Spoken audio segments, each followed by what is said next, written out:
श्री राधे दया करो, किशोरी कृपा करो। श्री राधे दया करो, किशोरी कृपा करो। श्री राधा रानी की जय जय श्री राधे श्याम। हरे कृष्णा। प्रेम भक्ति रस पीयूष पिपासु प्रेमी वैष्णव श्रोता चरणों में दास का भगवत भाव से सादर दंडवत। पूजे ऋषि अखिलेश्वर जानी, शंकर जैसे श्रोता हो तो वक्ता भी प्रणाम और पूजा करता है। आप सभी श्रोतृवृंद परम भाग्यशाली है। हमसे सुन रहे इसलिए नहीं, ये तो शायद दुर्भाग्य है, लेकिन राधा के विषय में, कृष्ण के विषय में सुनने का हृदय में जो लालसा है ना, जो लौल्य, जो लोभ, वासुदेव कथा रुचि, ये आप वैष्णवों का सौभाग्य है।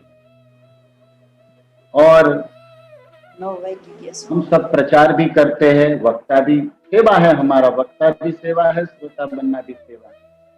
लेकिन जब सामने वैष्णव श्रोता हो, और हमें सबको वैष्णव ही समझना चाहिए, भगवत भक्त तो इष्ट देवेश पूर्ति, सर्वत्र उसकी दृष्टि वैष्णविक होती है। लेकिन हमें स्मरण आ रहा है चैतन्य चरितामृत के श्रोता के विषय में वक्ता कृष्णदास कविराज महानुभाव सुंदर अपना भाव निरूपण करते हैं। चैतन्य चरितामृत जय जन सुने, तार चरण धोया मुई करू पानी। हम लोग कभी कभी कथा कहते हैं तो गुरु भाव में और अपने को ज्ञानी ध्यानी पंडित मानते हुए और श्रोताओं के प्रति अज्ञानी अनादर भाव करते हुए बड़ा अपराध कर देते हैं और वैष्णव कृपा से वंचित हो जाते हैं। इसलिए सावधानतया श्रुणु, ये वक्ता श्रोता दोनों के लिए है। बंदो मुई सावधान मते। आप में से कई शादीशुदा होंगे, फेरे के पहले ब्राह्मण ने बोला होगा कन्या पधराओ सावधान, तब तो सावधान नहीं हुए, लेकिन अब तो सावधान हो जाइए। रोज गाते हो ना, वंदो मुई सावधान। सावधान शब्द का बड़ा सुंदर व्याख्या है, उसके लिए एक अलग प्रवचन चाहिए, सावधानी क्या क्या है। लेकिन रोड पे लिखा होता है ना, सावधानी हटी दुर्घटना घटी, इसी में सब है। तो देखो हमारे आचार्य क्या सिखाते हैं। जो भी श्रोता है उनके प्रति भी वैष्णव आदर सद्बुद्धि करना। कविराज कहते हैं कि जो चैतन्य चरितामृत सुनता है तो उनके चरण कमलों को धोके में उसका जलपान करना चाहिए। तो कितना ऊंचा भाव है श्रोताओं।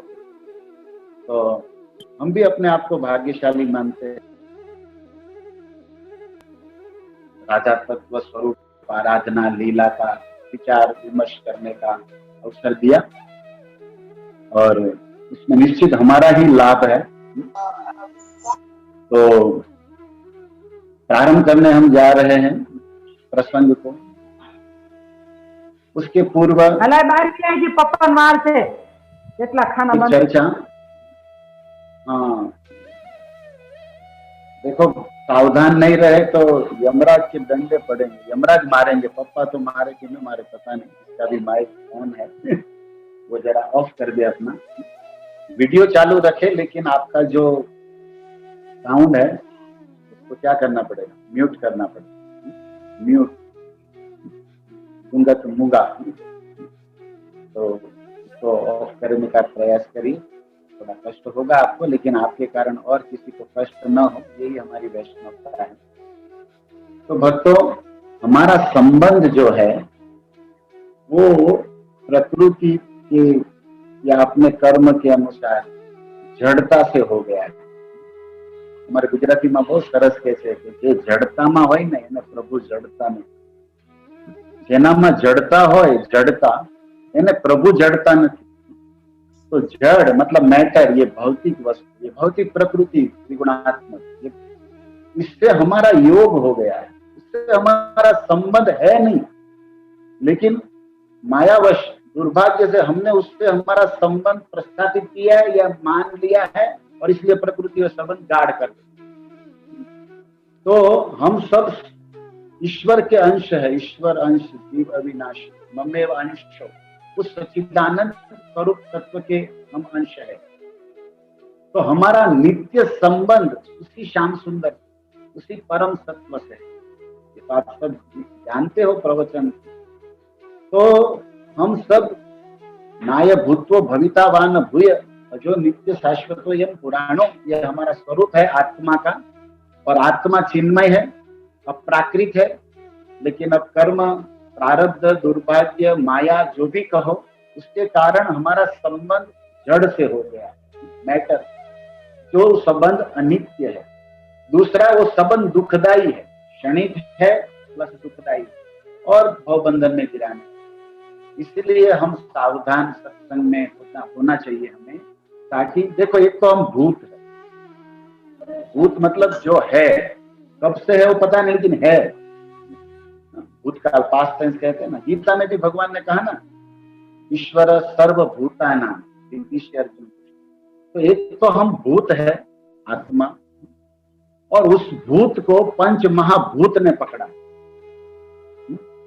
भूमि तत्व, जल तत्व, अग्नि तत्व, पवन तत्व, ब्रह्म तत्व, व्योम तत्व, विश्व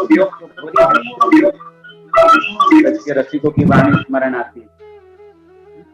तो एक तो हम भूत है, और ऊपर से पंच महाभूत ने पकड़ा है। इसलिए श्रील प्रभुपाद जी ने हमें पंच तत्व दिया है। श्री कृष्ण चैतन्य प्रभु नित्यानंद श्री अद्वैत गदाधर शिवासादि गौर पंच तत्वात्मकम कृष्ण भक्त रूप स्वरूपकम भक्तावतार भक्ताख्यम नमामि भक्त शक्तिकम। तो ये पंच तत्व का आश्रय लेकर और हमें परम तत्व कृष्ण की ओर जाना है, और इस भूत को इस पंच महाभूत से छुड़ाना, ये हमारी साधना है। उसके अंतर्गत सबसे पहली बात जो हमारे ग्रंथ आचार्य निवेदन करते हैं, वो है संबंध ज्ञान, है ना। महाप्रभु ने कहा संबंध अभिधेय प्रयोजन। तो हमारा संबंध जो है वो नित्य श्याम सुंदर से, सनातन संबंध, जो महासुख आनंद देने वाला। लेकिन अई नंदत नुंज किंकरम पतितम माम विश्व में भवाम्बुध, लेकिन हम भव बंधन में, भव सागर में जड़ता से अपना संबंध जोड़ते, जो अनित्य है और दुखदायी। तो हमारा सबसे पहला प्रयास हे वैष्णव यह होना चाहिए कि हम ज्यादा से ज्यादा हमारे असली हमारे स्वरूप को समझे, और हमारे असली संबंधी को, हमारे सुहृद श्री कृष्ण को समझे, और प्रयास करे भक्ति साधना के द्वारा, साधु संघ के द्वारा वो संबंध गाढ़ा करने।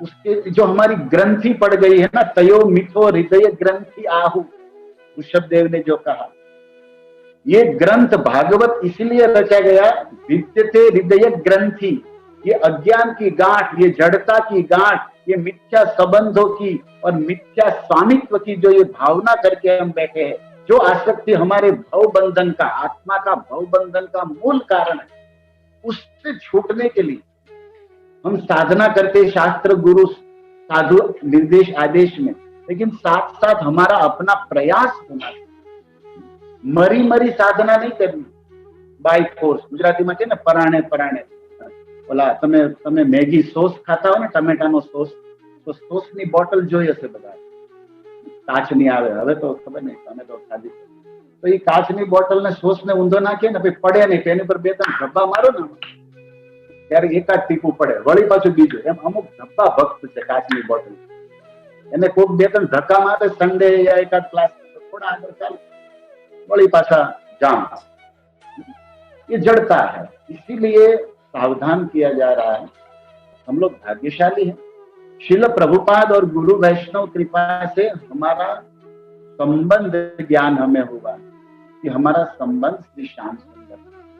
तो उस संबंध में जब हमें प्रस्थापित करना है कि 5 रस है, साक्ष्य दास्य वात्सल्य माधुर्य चार प्रधान, शांत भी है। तो उसमें चैतन्य महाप्रभु और मंजरी भाव से हमारे गोस्वामी के द्वारा जो गौड़ीय परंपरा, विष्णु को मानने वाले वार्ष्णेय, कृष्ण को मानने वाले कार्ष्णी, लेकिन भक्तिसिद्धांत महाराज कहते थे ना, हम गौरी राधा को मानते हैं, गौरांग को, इसलिए हम गौड़ीय है। तो हम गौड़ियों के लिए जो संबंध की स्थापना है वो माधुर्य श्रृंगार रस अंतर्गत मंजरी भाव। तो उस संबंध की गहराई को हमें समझना है, उस संबंध की गहराई को जानना, ये हमारा सबसे पहला कर्तव्य है सत्संग में, साधु संग में। और अब आप हम वैष्णव में अगर उस संबंध की गहराई, उस श्रृंगार रस को, उस मंजरी भाव को, उस भाव के स्वरूप को, उस स्वरूप में छुपे हुए तत्व को जानने, भले जानते न हो ओके, लेकिन जानने की इच्छा तो होनी चाहिए। अगर ये संबंध, ये स्वरूप, ये हमारा रस श्रृंगार, ये जानने की इच्छा भी नहीं है और अगर हम कुछ कर रहे हैं तो वो शायद दंभ या कपट, किसी और के साथ नहीं, अपने साथ। इसीलिए पहले इन भौतिक संबंधों को मिथ्या मानते हुए उसे नाता तोड़ने का प्रयास भी करना चाहिए। और अंदर से, हम बाहर से जाते हैं धाम में, बाहर से जाते हैं प्रचार में, लेकिन अंदर से आसक्ति, जो कुछ फल मिलता है उसी चर्म रोगी है ना हम, चमड़े के बने संबंधियों के प्रति और अपना चर्म शरीर के प्रति आसक्ति तो गाढ़ हो रहा है। आप विचार करिए, भक्ति परेशान हो, भावो विरक्ति का तो कहीं कहीं दूरदर्शन भी नहीं हो रहा हम साधकों के जीवन में। इसीलिए सावधान तया श्रोमो, बंदो मई सावधान मते, बार बार इस पर विचार हमें करना चाहिए। राधाष्टमी का पावन पर्व है और हम लोग प्रयास कर रहे हैं राधा रानी की कृपा याचना हमें प्राप्त हो। इसके पहले हमारे अंदर की जो लालसा है, लोभ होना चाहिए, आसक्ति होना चाहिए, और उस आसक्ति को पाना है तो अनित्य जड़, ये सांसारिक आसक्ति को त्यागना भी चाहिए। उसके लिए त्यागना मतलब उसके लिए प्रयास होना चाहिए। जैसे कुंती महारानी कहती है अपनी प्रार्थना में, भागवत 1:8 शायद 41 होगा, जिसमें वो कहती है, स्नेह पाश इमम छिंदी दृढ़ पांडुसु वृष्णिषु। कुंती महारानी कहती है ना, अथ विश्वेश विश्वात्मन विश्वमूर्ति स्वकेचु में स्नेह पाशमिमं छिंदी दृढ़ पांडुसु वृष्णिषु। इसके तात्पर्य में प्रभुपाद ने बहुत सुंदर लिखा है, आप पढ़िएगा। शुद्ध भक्त, दूसरा पैराग्राफ पढ़िए, देखिए, शुद्ध भक्त अपने परिवार के सीमित स्नेह बंधन को निश्चित करके समस्त, आप पढ़ लीजिएगा उसमें, हम फिर उसकी व्याख्या करने में और समझ जाएगा। शुद्ध भक्त का लक्षण क्या है? वो अपने पारिवारिक आसक्ति के परिवार में उसका उतना ही आसक्ति जितना कृष्ण से जोड़ना है। देखो, पांडव जैसे पवित्र भक्त और वृष्णि यदो लाज्य तमम यदु जैसा का रिश्ता है। और ऐसे के प्रति कुंती कृष्ण से कहती है, कुंती मैया, कि मेरा जो ये स्नेह पाश आसक्ति है ना पांडवों में, विष्णु काट दो। तो मंदिर में जाके भी यही प्रार्थना करते कि ये आसक्ति गाढ़ा हो जाए, इसी परिवार का मंगल हो, इसी परिवार में हम पढ़ते रहे, सबते रहे, मरते रहे। हाँ, थोड़े मेरे शब्द हार्ड है, लेकिन ये बिटर ट्रूथ, कड़वा सत्य है, क्या करे दोस्तों। इसलिए सावधानी की बात है। देखो मीरा जी क्या कहते हैं, बड़ी सुंदर बात याद आ गई। वहां हमारे प्राण बसत है, यहाँ तो खाली खोड़। मेरे प्राण बसते कहाँ? मेरा मन तो वहां है जहां माधव है, जहां मधुवन है। वहां हमारे प्राण बसत है, और यहाँ मेड़ता में, वो राणा के पास परिवार में क्या, यहाँ खाली कोड़, ये खाली चमड़ा का चोला इधर पड़ा है। मेरे मन, मेरा प्राण, मेरा जीवन, मेरा हृदय तो वृंदावन माधव के पास। क्या भाव है। और फिर कहती है, मात पिता परिवार यूं जैसे तन का कोढ़। मीराबाई के चरणों में, रेगिस्तान की गंगा है भगवती, गोपी, ब्रज की गोपी कलयुग में प्रकट हो गई है मीरा।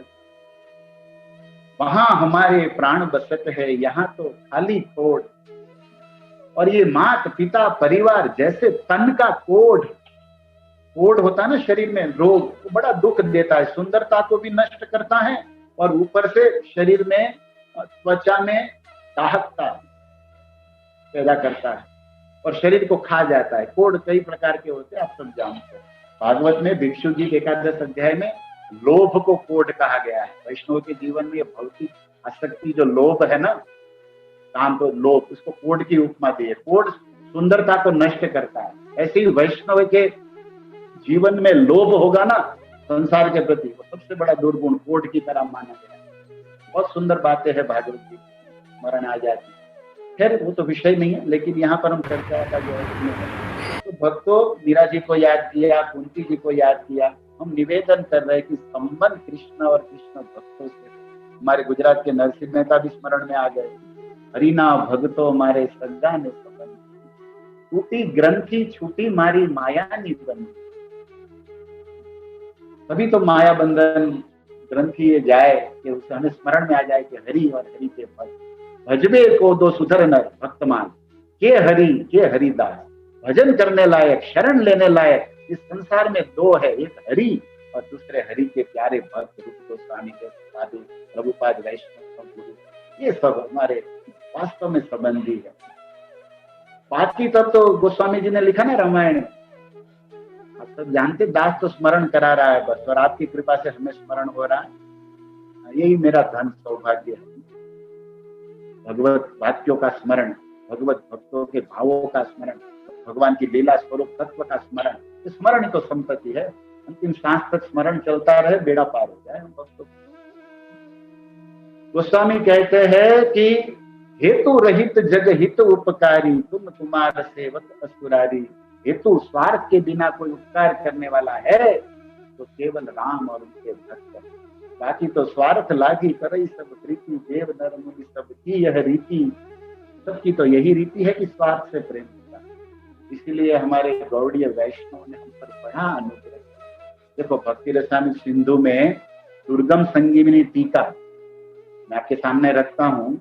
हमारे आचार्यों ने ये ग्रंथ क्यों लिखा, हमें निर्ग्रंथ बना के, ग्रंथि तोड़ने के लिए, अज्ञान, ये जो मिथ्या संबंध जड़ता है उसको काटने के लिए। और भागवत को निर्ग्रंथ पुराण कहते हैं। बड़े बड़े निर्ग्रंथा अपि उरुक्रमे, जिसके हृदय में कोई ग्रंथि नहीं, कोई आसक्ति नहीं, वो भी भागवत से प्रेम करते हैं। इत्थम भूत गुणो हरि, ये भगवान के गुण है। वहां पर देखो हमारे आचार्यों ने, सुखदेव जी ने भागवत कहा, रूप गोस्वामी ने भक्ति रसायन सिंधु कहा, जीव गोस्वामी जैसे साधु ने दुर्गम संजीवनी टीका लिखी इसके ऊपर। उसमें प्रथम शुरुआत करते अथ श्रीमान स्वयं ग्रंथकार सकल भागवत लोक हित अभिलाष परवशतया प्रकाशिते। ये रूप गोस्वामी ने, हम रूपानुग है ना, ये भक्ति रसायन सिंधु जैसे रस ग्रंथ क्यों लिखे, भक्ति तत्व क्यों लिखा?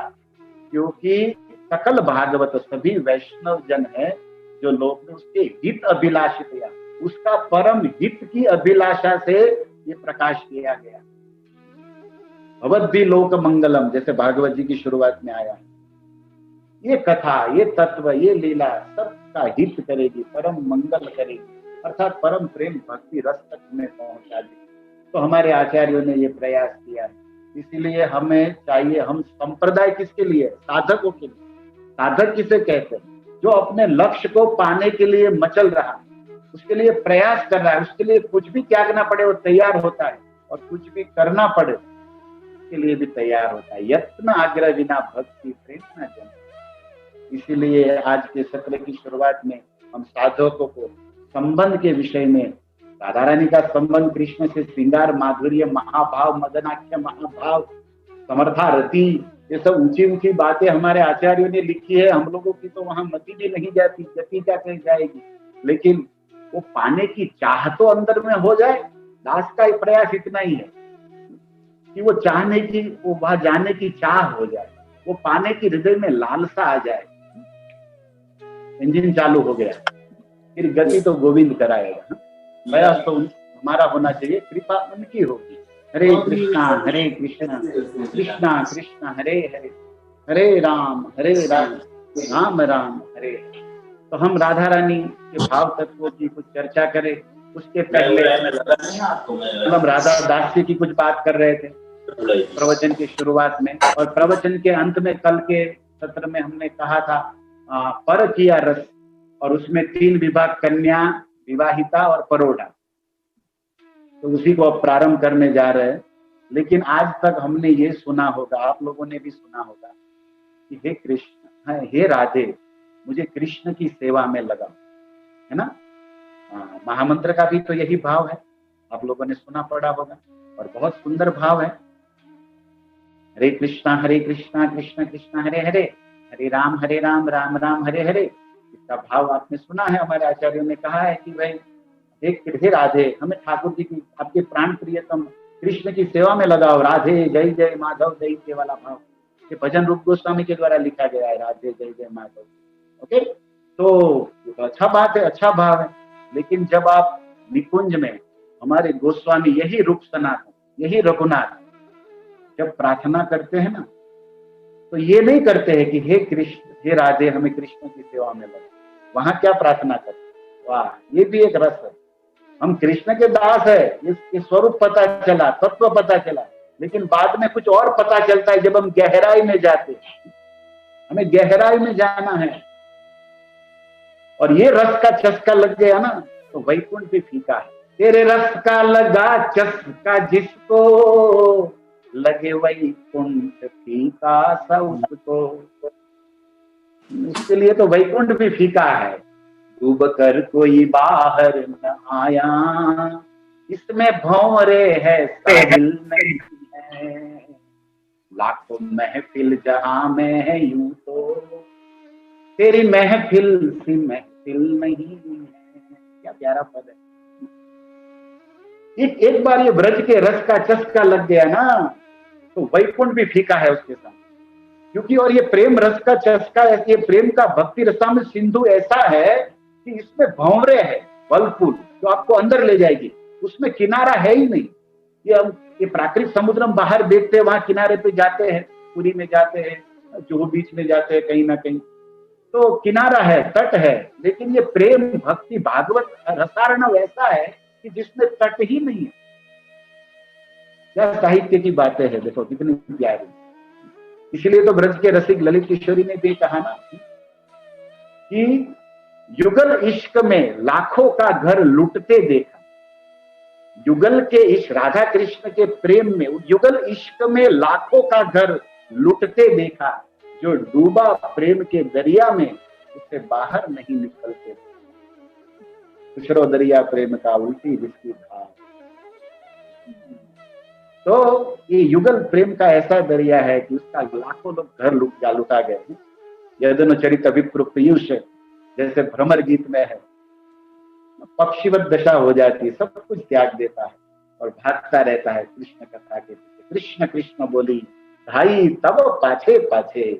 ये आचार्यों के भजन, ये वाणी, ये श्लोक, ये स्मरण, ये श्रवण आप कर रहे हो, मैं कीर्तन कर रहा हूं, यही है जीवन। और ये नहीं हो रहा है तो हम अपने साथ कपट कर रहे हैं, भक्ति करते हुए भी। इसलिए स्मरण रहे इस बात का आप भक्तों। तो ये संबंध की बात हो रही थी, परोढ़ा, इसकी बात हम करने जा रहे हैं। और उसके अंतर्गत हम बता रहे थे कि हमारे आचार्य क्या प्रार्थना करते हैं। सब ऊंची बातें हैं, लेकिन स्मरण तो करनी।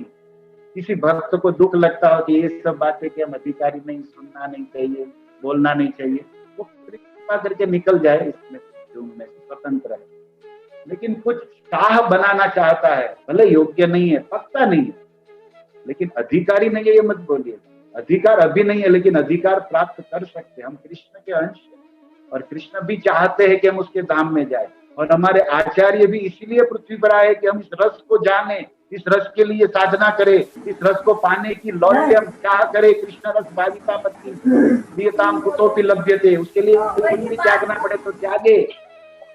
इसमें आप हमें मना नहीं कर सकते। भले हम कामी हैं, भले हम तुच्छ है तो है, लेकिन हमारी चाह और जिसको हम प्रेम करते हैं ना, वो बहुत शुद्ध है, और उसी के बल पर हमारा बल है। ये खुमारी भी भजन में होनी चाहिए। दैन्यता, विनम्रता का अपना महिमा है, लेकिन भजन में आने पर एक गर्व होना, ये भी अपनी गरिमा है। समुद्र जब गर्जन करता है तो उसका अभिमान नहीं है, उनका स्वभाव है। जंगल में जब वनराज केसरी सिंह गर्जना करता है ना, तो इसका अभिमान नहीं है, उसका स्वभाव है। और ये स्वभाव हमारे आचार्यों में भी दिखता है। इसीलिए बात तो अपनी बुद्धि से किसी का मेजरमेंट मत कह दिया, सुनो अच्छे से, नहीं सुन पाते हो तो जो सुनते हैं उनका धन्यवाद करो या सुनते उसको प्रणाम करो, लेकिन निंदा मत करो, ये बहुत बुरा हो जाएगा आपके लिए। हरे कृष्णा कृष्णा कृष्ण हरे हरे, हरे राम राम राम हरे। चाटू पुष्पांजलि रूप गोस्वामी कितना सुंदर लिखते हैं।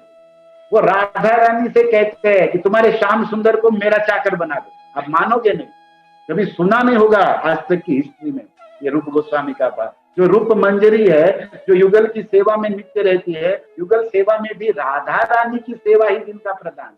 कृष्ण से भी प्रेम या सेवा इसलिए कि वो राधा को सुख देते, क्योंकि उसकी स्वामिनी श्री राधा है। और हमें याद रखना चाहिए, वृंदावन राधा रानी के प्रति स्वामिनी भाव, प्रियाजू का भाव, हम उसकी किंकरी दासी है, ये भाव मंजरियों का है, लेकिन वो सखी है, याद रखना। मातृत्व का भाव ब्रज में है नहीं, श्रृंगार में। तो ये सब बातें बहुत सूक्ष्म है, विचार करना चाहिए आप भक्तों को। ओके, तो दास ये निवेदन करा, स्वामिनी जो प्रिया जी के प्रति मंजरी, ये किंकरी रूप गोस्वामी चाटू पुष्पांजलि आप पढ़िए। नहीं पढ़ पाते किसी साधु ब्रजिक व्रज रसिक के पास जाके सुनिए भैया। उसमें रूप गोस्वामी श्याम सुंदर जो अखिल कोटि ब्रह्मांड नायक है, उनको कहते कि उसको भी अब तो सेवा का ही भाव है, लेकिन प्रेम में अभी क्या क्या बताया है। प्रेम में आदर सम्मान जनक शब्द बोलना ना, ये प्रेमी का अपमान है। प्रेम की लहरें उठती है ना, मान प्रणय क्रोध, ये हमारे रूप गोस्वामी ने सब बताया। वहां पूजा स्तुति का स्थान नहीं है। पूजा स्तुति करना अनादर हो जाएगा प्रेमी को। प्रेमी को तो डांटना अधिकार पूर्वक और उससे मान करना, उससे रूठना, ये प्रेम की शोभा है। और उस निकुंज लीला में फिर आप वहां निम्न दास्य वाला भाव लाओगे तो बहुत समझ नहीं पाओगे और अपराध कर जाओगे भक्तों। इसलिए आप पहले से बहुत कुछ सुने पड़े हो तो इस क्लास को बढ़िया समझ पाओगे, क्योंकि सबकी व्याख्या कर नहीं सकते हैं। लेकिन आप विद्वान हो और बहुत कुछ सुने हो, तो मैं आशा रखता हूँ कि दास को भाव को जो मैं प्रस्तुत करना चाहता हूँ उसको आप समझोगे, और उसमें कोई त्रुटि रह जाए तो सुधार लेना। यह वैष्णव का सेवा रहेगा, क्योंकि जीव है और जीव है हमारे पास, जीव चमड़े की, और दूसरे हम बद्ध जीव है और भ्रम, चार दोष हम में है। लेकिन आचार्यों की वाणी को तोते की तरह रखना और सीनियर साधु से उसको समझना और उसको दूसरे वैष्णवों को यथाशक्ति मति यथामति यथाधिक समझाने का प्रयास करना, ये हमारी साधना है। और उसमें हमें सेवा भाव से करना, ये हम कर रहे हैं। फिर भी इसमें कुछ त्रुटि हो सकता है, लेकिन फिर भी हम आप भक्तों के पास है ना, इसलिए चिंता नहीं। आप साधु लोग वैष्णव लोग सुधार दोगे, कृपा करो। मैं चाटू पुष्पांजलि की बात कर रहा था, तो गोस्वामी ये बात कहते हैं। तो आज तक हम राधा को महामंत्र में क्या करते हैं, प्रार्थना करते कि हे राधा रानी हमें श्याम सुंदर की सेवा में लगा। लेकिन हमारे आचार्यों ने क्या प्रार्थना की है ना, इसके लिए आपको राधा रस सुधा निधि में जाना पड़ेगा। मैं जाऊंगा लास्ट में समय रहा तो, नहीं तो कल भी मेरा क्लास होगा, लेकिन शाम को 5:30 बजे होगा, जिसमें राधा रस सुधा निधि के यस्या कदापि वसनांचल खेलनोत्तम पर कुछ प्रकाश डाला जाएगा आचार्यों की वाणी से। लेकिन उसमें रस लीला है और उसमें अपना सिद्धांत भी छुपा है, तत्व भी छुपा है। लेकिन अभी जो प्रसंग चल रहा है तो उस अंतर्गत हमारे जैसे अन्य आचार्यों भी, जैसे विठ्ठलाचार्य पुष्टि मार्गी है, लेकिन वो अपनी प्रार्थना में कितनी सुंदर बात कहते हैं। तो श्लोक रखो स्क्रीन पे, मैं चाहूंगा उसको रखो। देखो क्या प्रार्थना है। आज राधाष्टमी है ना, कल मैं आपको एक नया फॉर्मूला देता हूं। राधाष्टमी के दिन राधा रानी प्रसन्न होती है और उनके चरणों में कृष्ण प्रेम की भिक्षा आप हर राधाष्टमी में मांगे हो। ये भी वो भी करिए, लेकिन ऐड करिए इसमें राधा रानी के बर्थडे पर, जन्म पर सबसे ज्यादा पूरे ब्रह्मांड में, तीनों लोकों में, आध्यात्मिक गोलोक वृंदावन में सबसे ज्यादा प्रसन्नता किसी को होगी ना, तो आप मान लीजिए पक्का वो केवल और केवल ब्रजेंद्र दत्त श्याम सुंदर कृष्ण को होगी। अपने जन्माष्टमी से भी ज्यादा सुख और आनंद कृष्ण को राधाष्टमी में होता है। ये सिद्ध बात है, प्रसिद्ध तो है ही है, लेकिन सिद्ध भी है, और शुद्ध व्यक्ति इसको समझ सकता है। क्योंकि जो बात सिद्ध होती है ना, उसको समझने के लिए प्रसिद्ध नहीं, शुद्ध बनना पड़ता है। आज हम सिद्ध प्रसिद्ध बनने के फेरे में, लेकिन हमारे वैष्णव आचार्य हमें शुद्ध बनने का फॉर्मूला, और जो शुद्ध है ना अपने आप में सिद्ध है, और जो सिद्ध है ना वो अपने आप में प्रसिद्ध है, उसे एडवर्टाइज करनी नहीं पड़ेगी। बिना शुद्ध हुए, बिना सिद्ध हुए प्रसिद्धि चाहता है ना जो साधक, वो मूर्खों से कुछ प्रशंसा पा लेगा, लेकिन उसका पतन भक्ति मार्ग से निश्चित है, रस से वो वंचित रह जाएगा। नोटेट दिस पॉइंट, बहुत बहुत शुद्ध पॉइंट है, समझना चाहिए भक्त, क्योंकि आप सब प्रचारक हो ना, इसलिए सावधान। हम भी प्रचारक है, बहुत सावधान होना पड़ता है। विठ्ठलाचार्य क्या कहते हैं? अब मैं ये कह रहा था कि राधा अष्टमी में सबसे ज्यादा प्रसन्न कृष्ण है, तो हमें प्रार्थना कृष्ण के चरणों में करनी है। ये विठ्ठलाचार्य प्रार्थना कर गोवर्धनधारी कृष्ण के चरणों क्या करते हैं, आप लोग पढ़िए। श्याम सुंदर शिखंड शेखर स्मेरहास मुरली मनोहर राधिका रसिकमां कृपा निधे प्रिया चरण किंकरी कुरु। हे श्याम सुंदर, हे शिखंड शेखर, स्मेरहास, मधुर मुस्कान जब आप करते हो, मुरली बजाते हो, स्मेरहास मतलब मधुर मुस्कुराना। राधिका रसिकमां कृपा निधे, हे दयालु, हे राधा रानी के प्राण पुत्र, हे श्याम सुंदर, मैं आपके चरणों में अचरा पसार, झोली पसार के ये भीख मांगता हूँ। स्वप्रिया चरण किंकरी कुरु, आपकी जो प्राण प्रियतमा वृषभानु नंदिनी श्री राशेश्वरी निकुंजेश्वरी राधा रानी है ना, उसके चरणों की मुझे किंकरी बना। ये राधा अष्टमी का साफल्य है कि कृष्ण जो राधा के प्राण प्रियतम है और राधा का जीवन धन प्राण है, एक ज्योति विदा भूता राधा माधव रूपकम, जो एक ही है लेकिन दो हुए, लेकिन कृष्ण का हृदय, कृष्ण का आनंद का मूर्ति है राधा, तो कृष्ण का जीवन धन प्राण है राधा, आत्मा तो राधिका स्कंद पुराण, और वे राधा के चरणों की मुझे किंकरी बना दो। हे श्याम सुंदर, आपके चरणों में यही भिक्षा है। गोपी प्रेम की भिक्षा दीजिए, कैसे हूं मुझे अपनों कर लीजिए। ब्रज के संतों ने ये पद भी गाया। तो ये प्रार्थना हमें करनी चाहिए राधाष्टमी के उपलक्ष्य में।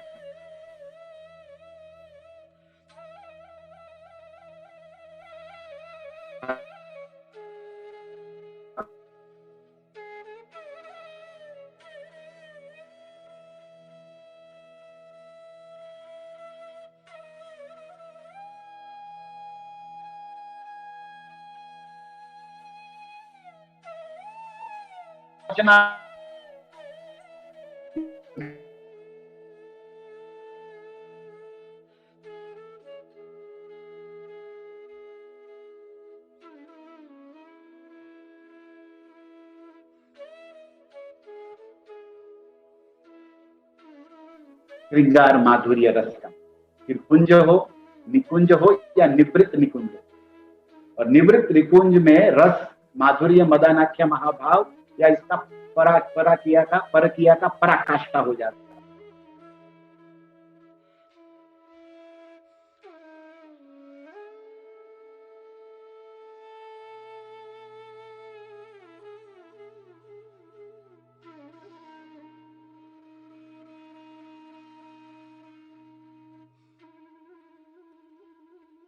ये बात समझ सकते हैं, भले हम काम, यहाँ पर काम वासना है, लश्प है, प्रेम का गंध भी नहीं है, और हम सब चर्म रोगी है, पक्का, ये पक्का है, लेकिन फिर भी इस दशा में जो बात यहाँ हमारे आचार्य परकिया और व्रज प्रेम विशुद्ध शक्तिमान की दिव्य लीला की कर रहे हैं, उसका आभास, उसका अंदाज, उसका अनुमान हम पकड़ सकते हैं। पहला कि कृष्ण के साथ जो माधुर्य श्रृंगार रस है, जो यहाँ काम है स्त्री पुरुष में, नायक नायिका में, लेकिन फिर भी सबसे बलवान है यहाँ का जैसे पिता पुत्र, माता पुत्र, भाई बहन का जो भी रस संबंध, जो भी प्रेम है, भले काम है, आसक्ति है, बंधन है, ओके, लेकिन जो हमारे अनुभव में है फिर भी उसमें बलवती प्रेम संबंध या बलवती काम वासना कह दीजिए, बलवती आसक्ति कह दीजिए, कौन सी है? सब जानते, स्त्री पुरुष की बलवती आसक्ति कामना। वहां पर हम बलवती प्रेम श्रृंगार की बात कर, लेकिन ये हमारा अनुभव तो यहाँ यही है, देख भी रहे, अनुभव भी कर। और उस बलवती स्त्री पुरुष की, नायक नायिका की आसक्ति में, काम बंधन में, जो सबसे जिसके सामने सब टूट जाता है, उसमें भी जिसको वहां पाप कहा गया है, व्यभिचार, अन्य स्त्री, लेकिन उसमें लोक वेद ज्ञान पंडित सब होते हुए भी हमने बड़े बड़े दिग्गज विद्वानों को डूबते देखा, आपने भी देखा, सही बात है। तो उसमें भी, उससे भी बड़ी बलवती है परकिया, जिसको व्यभिचार कहते हैं आज यहाँ थर्ड क्लास, बराबर पाप है। लेकिन हम अंदाज अनुमान कर रहे हैं समझने का, इसीलिए तो आप आश्चर्य रह जाओगे कि परम प्रेम तत्व का निरूपण स्वरूप का करते हुए हमारे आचार्यों ने उदाहरण तो इसी का दिया, चाहे भागवत हो या भक्ति रसायन सिंधु हो या चैतन्य चरितामृत, मैं आपके सामने रखूंगा उन बातों, उदाहरण तो हमें समझाने के, और यहाँ का वही बलवान, यही का देना पड़ा। जैसे रूप गोस्वामी द्वारा लिखित वो श्लोक है, शायद आपने सुना होगा, युवती नाम यथा योनि युवनाम च युवतीम तथा मनोभिरमते तद्वद मनो में रमता त्वयि। जैसे युवती नाम यथा योनि, जैसे किसी युवान स्त्री का, युवान नारी का, किशोरी कन्या का किसी किशोर सुंदर पुरुष में नेचुरल स्वाभाविक मन आकर्षण होता है, हम देखते सुनता है, फिर उसको कोई वेद रोके, लोक रोके, लेकिन वो स्वाभाविक है। और उसी प्रकार युवनाम से युवतीम तथा, ऐसे पुरुष का स्त्री के प्रति आकर्षण स्वाभाविक, नेचुरल, कोई उसके लिए साधना नहीं, कोई उसके लिए ज्ञान नहीं, कोई स्कूल नहीं है उसके लिए। हाँ, उसको रोकने का धर्म साधना स्कूल सत्संग फिर भी होता है। हाँ, तो हमारे आचार्य कहते कि हे कृष्ण, हमारा मन आप में ऐसे लग जाए जैसे किसी युवती का मन युवान में, या किसी पुरुष का मन युवती सुंदर स्त्री में जैसे लग जाता है ना। काम ही प्यारी नारी जिमी, लोभी प्रिय जिमी दाम, गोस्वामी तुलसीदास ने भी कहा इस बात को, तीन निरंतर प्रिय लागो मोरे, मुझे राम ऐसे प्रिय लगे जैसे कामी को स्त्री प्रिय लगती। ये उदाहरण दिया। और आप और एक बात आपके सामने रखू, चैतन्य चरितामृत। चैतन्य चरितामृत में राम के लिए में मध्य लीला प्रथम अध्याय, चैतन्य महाप्रभु जब मिले सनातन गोस्वामी से, दोनों ने प्रणाम किया, दैन्य निरूपण हुआ, तब महाप्रभु ने कहा तुम्हारा हृदय इच्छा जानी पत्री द्वारे, मैंने तुम्हारे तो आज से तुम्ही दोई भाई मोरो पुरातन दास, रविदास साकर मल्लिक, तुम मेरे पुरातन दास हो।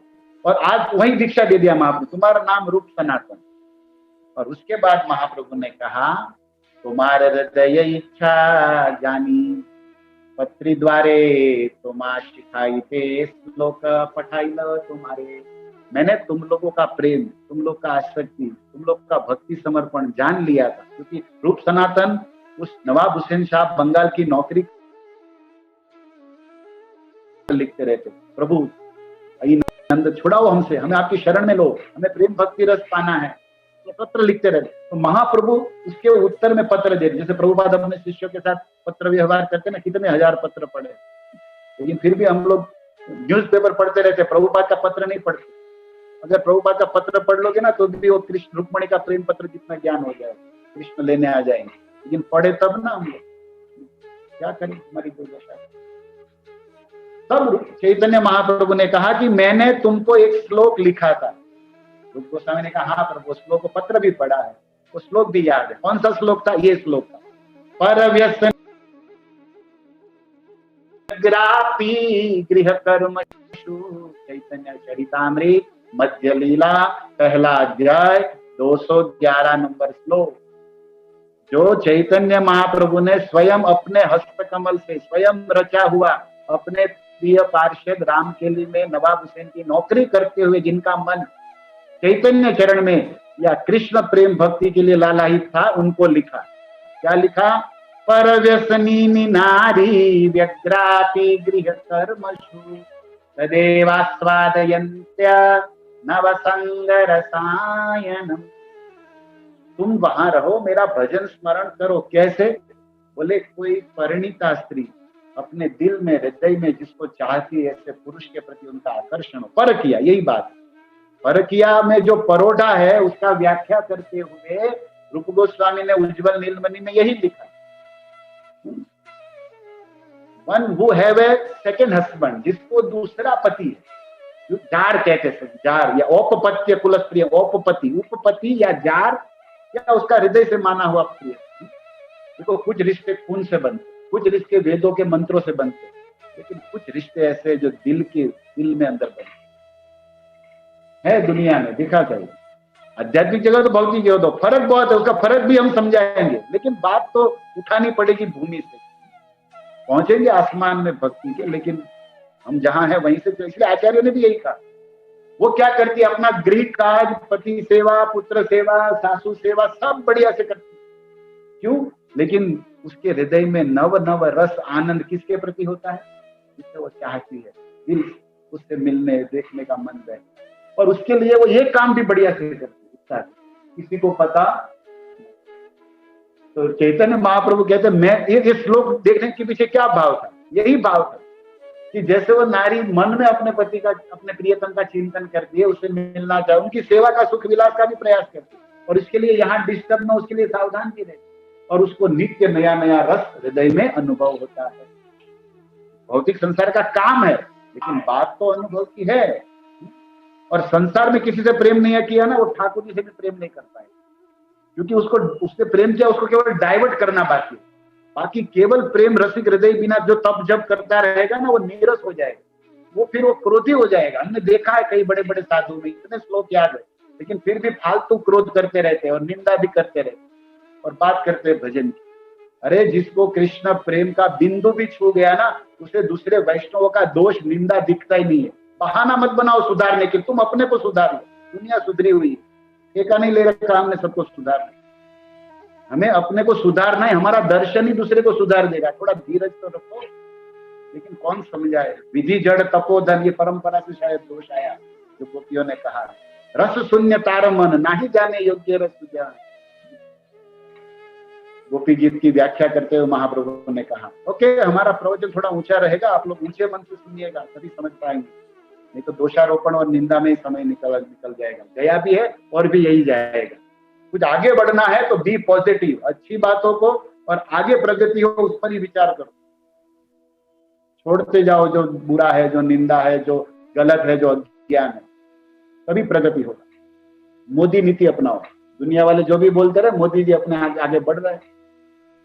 महामंत्री से, हमारे देश के मंत्री से सीख लो। टांग खींचने वाले खींचते रहते हैं, निंदा करने वाले करते रहते हैं, उसको गलत बताने वाले बताते रहते हैं, लेकिन मोदी जी बढ़ रहे हैं देश का उद्धार। हमें भी ये विधि अपनाना पड़ेगा। सबसे बड़ा आसन मैं कहता हूँ ना आज दुनिया में, रामदेव बाबा के पास नहीं, वो शीर्षासन, पद्मासन, जो भी आसन है ना पतंजलि, सबसे बड़ा आसन हमारे मोदी जी के पास। वो क्या है? आश्वासन। अब सबको ये आसन आना चाहिए, किसी को भी आश्वासन देते रहो, झगड़ा मत करो, तुम आगे बढ़ते रहो। ये जीना, तभी प्रगति होगा, नहीं तो सबको काटने में, निंदा करने में, दोष बताने में ही रह जाएंगे। इसलिए महाप्रभु का प्रीणादपि सुनिते न, कीर्तन में सताहरी करते रहो, आगे बढ़ते रहो। ये भी साधकों के लिए संदेश। एनीवे फिर से आ जाइए यहाँ तो देखो एक बात और सावधान, ये श्लोक रूप गोस्वामी को लागू नहीं होता, ये ध्यान रखिए।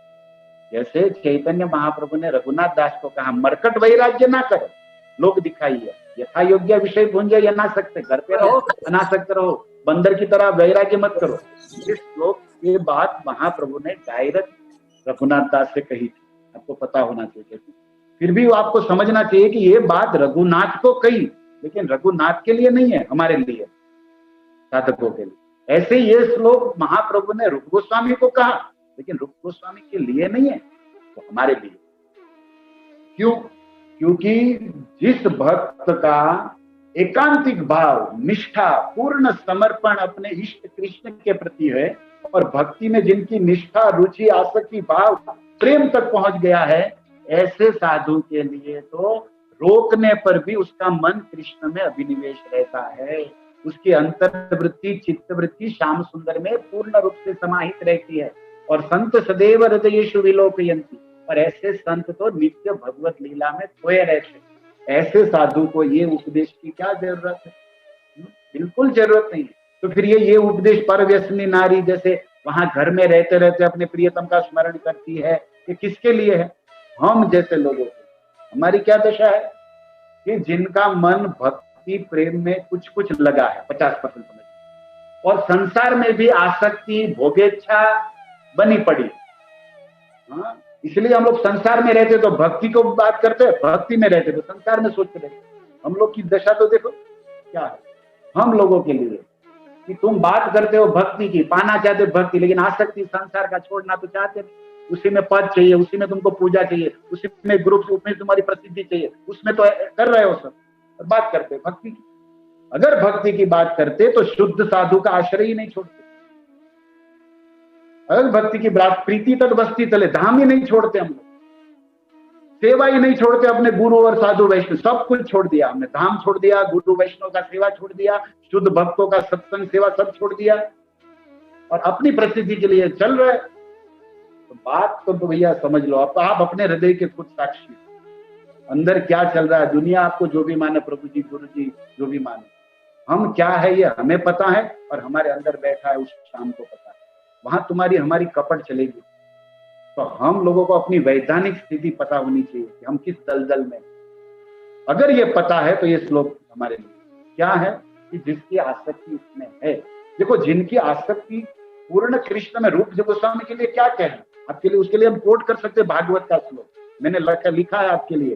भागवत में कपिल भगवान कहते हैं, शायद 3रा स्कंद और 29वां अध्याय, तो 11 नंबर श्लोक देखो। मद्गुणा स्तुति मात्रेण मयि सर्वगुहाशये मनोगतिरन्विच्छिन्ना यथा गंगाम्बसो अम्बुधो। जैसे गंगा की धारा अविचल भाव से निरवरत कंटिन्यूस समुद्र की ओर जाती, ऐसे ही मेरा गुण श्रवण करते हुए जो सबके हृदय में मैं बैठा हूं, हृदयेषु विलोकयन्ति ऐसे साधु अपना मन गंगा की धारावत मुझ में लगाए रहते, उसमें बिल्कुल तेल धारावत बोलते ना, ऐसी स्थिति। ये रूप गोस्वामी की स्थिति है। उनको कहाँ कहना पड़ता है कि तुम घर में रहो, घर में रहने पर रह ही नहीं पाएगा। और देखते हैं हम सब लोग त्यक्त्वा तूर्णमतेश मंडलपति, सब कुछ छोड़ के रूप गोस्वामी चले गए, और हम लोग 20-25 साल से कथा प्रवचन कर रहे हैं, लेकिन मंदिर को छोड़ के, धाम छोड़ के अपने ही संसार में आगे बढ़ रहे। ये हमारी दशा है, सबके सामने है आपके हमारे भक्तों, इसलिए सावधान। देखो कुंती जी का श्लोक, सेम श्लोक है ना। कुंती महारानी प्रार्थना में क्या कहती है? ठाकुर जी से मांगती है आंचल पसार के, वही में अनन्य विषया मति मधुपते सकृत रति मुद्भताय अद्वा गंगे वोद्य उदनवती। गंगा का औद्य मतलब गंगा का जो वेग, उदनवती जैसे भागता है समुद्र की ओर। युगों से गंगोत्री से गंगा बहती है, सूरज चांद रहेंगे तब तक गंगा हमारे सामने है। ऐसे ही है श्याम सुंदर, हे मधुपति, हे माधव, मेरी मन की मति रति आपके चरणों में ऐसी बहती रहे जैसे गंगा की अविचल। तो ये है रूप सनातन की स्थिति, जो रह ही नहीं पाएगा। रघुनाथ दास को रोका गया, पहुंच ही गए, और हम लोग को पहुंचाने के लिए गुरु साधु प्रयास करते, वहां जाके फिर हम वापस आ जाते। 2 दिन यात्रा हो गई, 5 दिन कथा बोल दिया, 5 दिन सब प्रशंसा हो गई, महा अपने को समझ लिया, वापस संसार में आ जाओ। हरे कृष्ण, बस चल रहा है। इसलिए राधाष्टमी के अवसर पर राधा रानी के हृदय चरणों में अपना दिल खोलो, उसे बताओ मेरे हमारे दुर्भाग्य को, और हे किशोरी जो आप हमें यहाँ से आगे बढ़ाओ। ये प्रार्थना हृदय से होनी। तो जो हम लोग संसार में आसक्त है, कुछ गुरु कृपा भक्ति बीज मिला है तो भक्ति पथ पर जाना चाहते, लेकिन कुछ छोड़ नहीं पाते हैं, इसके लिए ये श्लोक है। लेकिन हम मूल बात पर फिर आ जाए, परकिया में जो रस यहाँ संसार में दिखता है, जबकि काम है, आसक्ति है, लेकिन मैं बता रहा हूँ कि उसका प्रभाव, उसका बल यहाँ पर है। वही बात आध्यात्मिक जगत में एकदम विशुद्ध हो जाती है, और उसमें परकिया रस कृष्ण को महासुख रस देता है। इसलिए यहाँ पर कहा गया है परकिया रसे अति रस्य रउल्ला। परकिया में रसिक शेखर रसराज रसो वैश्य कृष्ण को अधिक रस प्राप्त होता है। और उसी रस को प्रदान करने के लिए राधा रानी, ललिता, विशाखा जो तत्व से निज रूपतया उसकी स्वकीया है, लेकिन यहाँ परकिया भाव प्रकट करती है, जिसमें कृष्ण को महासुख मिलता है, कृष्ण को आनंद मिलता है, क्योंकि आलादिनी है ना राधा, उसका एक ही वर्क, एक ही स्वभाव, एक ही जॉब है, क्या? कृष्ण को आनंद देना। जैसे चैतन्य चरितामृत 2:18, 120, कृष्ण के आलादे तात नाम आलादिनी। विश्वानु नंदिनी का स्वरूप तत्व नाम आलादिनी क्यों है? कृष्ण के आलादे ताते नाम आलादिनी, यही शक्ति द्वारे सुख आस्वादे अपनी। और इसी राधा रानी के द्वारा कृष्ण अपना निज सुख आनंद सच्चिदानंद स्वरूप में पराकाष्ठा में जाते, इसी में वो सुख आनंद, तो ये इनका काम है, ये देती रहती है रूप में आनंद। तो इस बात को हमें भक्तों को समझने का प्रयास करना चाहिए। तो अब हम बात करते हैं कुछ और विशेष, इसको यहाँ छोड़ते हैं, क्योंकि परकिया भाव में राधा रानी श्रृंगार में रागात्मिका के अंतर्गत कृष्ण को आनंद आस्वादन सुख देती है। लेकिन रूप गोस्वामी एक बात और आगे बढ़ के हमें भक्तों को समझाते हैं। हमने कहा ना, पहले बताया संबंध की गहराई, राधा रानी का श्रृंगार, माधुर्य, संबंध, आनंद देना, काम, और उसकी गहराई में हम जाना चाहते हैं। और जाना चाहते हैं तो उसके लिए पहले जानना पड़ेगा। जानने की भी इच्छा नहीं है तो हमारा दम्भ है, ये पहले हमने बोल दिया, इसलिए आप याद करा रहे थे। तो रूप गोस्वामी कहते हैं कि कृष्ण में जो रति है, कृष्ण में है, ये भक्ति रसामृत सिंधु के बहुत विभाग है, रति, प्रेम, भाव, उसके भी बहुत वर्गीकरण विश्लेषण है। लेकिन आज राधा अष्टमी, राधा तत्व, राधा आराधना, नई आराधना पर हम चर्चा विचार के अंतर्गत सब ये कर रहे हैं। उसके अंतर्गत हमें आज एक और विषय सुनना, संक्षेप में है लेकिन सुंदर है और श्रेष्ठ है, और उससे हम राधा रानी की लीला में पहुंचते हैं। इस तत्व को जानने के बाद, इस रति राधा रानी की आराधना को जानने के बाद हम राधा कृष्ण की लीला सुनेंगे ना, तब समझ पाएंगे कि राधा रानी की आराधना के पीछे हेतु क्या है, राधा रानी की आराधना का स्वरूप क्या है।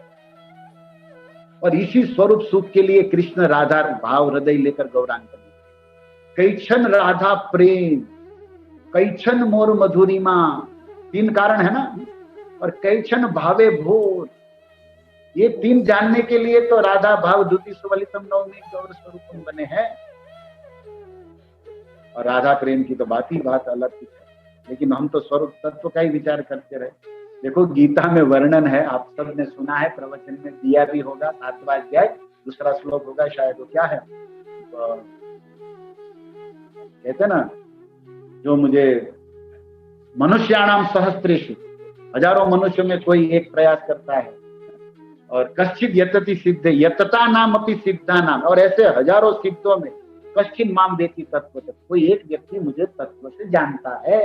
ओके, लेकिन हमारे वैष्णव रसिक ब्रज के कहते हैं कि हजारों मनुष्यों में कोई एक सिद्धि के लिए यत्न करता है। ऐसे हजारों सिद्धों में सिद्धा नाम कहते ना परायण, तो मुक्ता नाम अपनी सिद्धा नाम नारायण परायण, भागवत की जो बात है उसी अंतर्गत गीता को ली। ऐसे हजारों सिद्धों में कोई एक कृष्ण तत्व को जान पाता है। और कब? तो भगवान ने कहा बहुनाम जन्म नाम अंते वासुदेव दुर्लभ महात्मा, बहुत जन्मों के बाद ऐसे हजारों सिद्धों में कोई एक कृष्ण तत्व को जान पाता है और अपने स्वरूप को जान पाता है कि मैं कृष्ण का दास, और कृष्ण परब्रह्म परम धाम पवित्रम परम। ओके, लेकिन ऐसे हजारों स्वरूप जानने वाले कृष्ण दासत्व का और कृष्ण तत्व जानने वाले ऐसे हजारों में कोई एक है जो राधा तत्व को जानता है। ये है राधा रानी की महिमा। स्वयं कृष्ण नहीं जानते भैया, कोटिक रूप धरे नंद नंदन तबहु न पायो पार, करोड़ों रूप धरते स्वयं नंद व्यास दास अब प्रकट बखानत दारी भार में भार। वृंदावन के रसिक व्यास जी ने लिखा है, परम धन राधा नाम अपार, जाको श्याम मुरली में तेरत बारंबार, जंत्र मंत्र और वेद तंत्र में जानी सार को सार, श्री सुखदेव प्रकट नहीं भाख्यो। इसलिए तो सुखदेव जी ने राधा नाम नहीं लिया, लेकिन रह भी तो नहीं पाए, लेश रूप में छुपाते हुए भी बोल तो दिए प्रभु। हाँ, ये लीला भी एक सुननी है सुखदेव और राधा की, जब समय रहा अभी तो इस पर हम सोचते हैं। तो तत्व की बात हो रही कि राधा तत्व जानने वाला, कोई एक विरला होता है कृष्ण तत्व जानने वालों में, हजारों लाखों कृष्ण तत्व जानने वालों में कोई एक होता है जिसको राधा तत्व, राधा कैंकर्य, राधा दास्य, जो केवल और केवल महाप्रभु और उनके पार्षद मंजरी स्वरूप रूप सनातन की देन है। हम पामर जीवों को परिचय कराया इस प्रेम उपासना, और इसके लिए हम लाखों क्या करोड़ों धन्यवाद देना। अपने पैर, अपने चमड़े की जूती बनाकर भक्ति वेदांत स्वामी प्रभुपाद को पहना है ना, तो भी उसका ऋण नहीं उतरने वाला, जिसने हमें ये दिया है। प्रभुपाद इस्कॉन से नाता जुड़ते ही, उन भक्तों से मिलते ही हमें सीधा चैतन्य महाप्रभु तक लाइन क्लियर हो जाती है। अगर ये बात समझ में आती हो तो हमें लग जाना चाहिए सेवा साथ, और बंद करना चाहिए निंदा अभिमान अपमान, ये जो करते रहते भक्ति में आकर भी भक्तों का देखते रहना, इसने ये किया, तू क्या कर रहा है प्रभु, ये देखो ना, उसने जो किया तुम अपना देखो। दुनियादारियों में फुर्सत नहीं मिलती है, ये सब रस ग्रंथ पढ़े के धरे रह जाएंगे। और कोई कहते इसको पढ़ना नहीं जानना है, तो हमारे आचार्यों ने लिखा क्यों? बोले कलयुग का जीव अधिकारी, तो कलयुग के लिए तो लिखा, सतयुग के लिए शास्त्र नहीं लिखा। हमारा गोस्वामी महाप्रभु आदेश दिया हम लोगों के लिए। और स्वरूप से बात करो आत्मा की, तो अधिकार तो है। अब क्या तर्क वितर्क में समय पास हो जाता है इसी तरह। इसलिए जिसको आगे बढ़ना है वो बढ़ जाओ, बाकी रहने तो जो लगे रहते हैं उनको अपना काम करने दो। तो हम क्या कह रहे थे आपको, भूमि तत्व, जल तत्व, अग्नि तत्व, पवन तत्व, ब्रह्म तत्व, व्योम तत्व, विष्णु तत्व पूरी है। सनकादिक सिद्ध तत्व, आनंद प्रसिद्ध तत्व, नारद सुरेश तत्व, शिव तत्व पूरी है। ये तो है सब तत्व। प्रेमी कहे नागर किन्नर को तत्व देखो, बड़ा बड़ा तत्व हमने देख लिया। शेष और महेश तत्व, नेति नहीं जोरी है। तत्वन को तत्व जग जीवन श्री कृष्ण चंद्र। तत्व के तत्व तो श्री कृष्ण तत्व है, लेकिन कृष्ण हो को तत्व वृषभानु की किशोरी है। श्री राधे दया करो, किशोरी कृपा करो, ये तत्व समझना है। तो क्या है राधा रानी का तत्व? समर्थारती। अब सुनिए, आप लोग ने ये सवैया बहुत बोला होगा, सुना होगा, दूसरे को सुनाया होगा। जब आप बोलते हो कि कृष्ण हो के तत्व वृषभान की किशोरी है, तो आपसे प्रश्न है कि क्या तत्व है? तो आपको रूप गोस्वामी का आश्रय लेना पड़ेगा, उज्जवल नीलमणि। वो कहते हैं कि कृष्ण का, राधा रानी का तत्व क्या है? जो सुप्रीम तत्व कृष्ण है उसको भी वश में करती है, अपने बाएं हाथ में रखती है। कृष्ण उसके अधीन है, कृष्ण उनके है। तो ये जो राधा रानी का समर्थारति, ये राधा रानी का तत्व का सीमा है। तो उसको आज हम समझेंगे। 3 रति होता है। चलिए रूप गोस्वामी के चरणों में, रूप गोस्वामी की जय। श्री रूप मंजरी पदे, उसके चरण कमलों में जाना पड़ेगा। तो रूप गोस्वामी की बात को हम कहने जा रहे हैं। देखो 3 बातें, नहीं अभी कुछ मैं निवेदन कर रहा हूं। एक है साधारणी रति, सुनिए ध्यान से। उज्जवल नीलमणि, भक्ति रसामय सिंधु, रूप गोस्वामी, राधा तत्व। उसमें राधा तत्व का सार सीमा समर्थारति रति। तो 3 प्रकार की रति है। फर्स्ट साधारणी रति, उसका नाम क्या है? साधारणी रति। रति मतलब प्रेम, आसक्ति, नेचुरल स्नेह। ओके, एक संक्षेप में इनकी भी बहुत वर्गीकरण है, लेकिन सार, समय अभाव और हम लोग की बुद्धि भी उतनी है। रति मतलब सहज प्रेम आकर्षण। रति बिन मानस लागत ठीक हो, रंग को याद कर लो। रति के बहुत अर्थ होते हैं। तो रति में पहली है साधारणी रति। ओके, उसका दूसरा नाम है असमंजसा रति। असमंजसा, असमंजसा, अंजसा होता है ना, उसमें असमंजसा, असमंजस। याद करिए, अगर महाराज का बेटा था जो गंगा को लाने के लिए असमंजस, फिर उसके दिलीप, अंशुमान, दिलीप, गंगा लाए। असमंजस तो समझ में ना, ऐसे असमंजसा, यहाँ पर वो अर्थ नहीं है। समंजसा, अंजसा इजीली, जो समान हो, लेकिन जो इजीली समान दिखता है लेकिन समान ना हो, असमंजसा।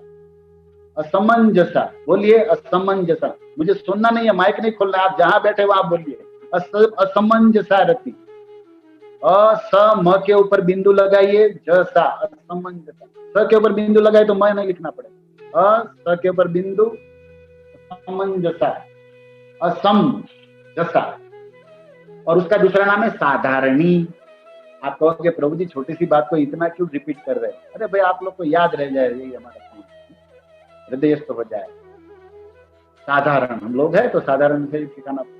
तो साधारणी रति, अच्छा साधारणी रति किसमें है और साधारणी रति किसे कहते हैं वो हम चर्चा करेंगे। दूसरा असमंजसा रति या साधारण रति, तीसरी वाली अंतिम बात, उसके ऊपर दूसरी रति जिसको कहते हैं समंजसा रति। असमंजसा तीसरी, दूसरी समंजसा, और पहली समर्था जो राधा रानी में है।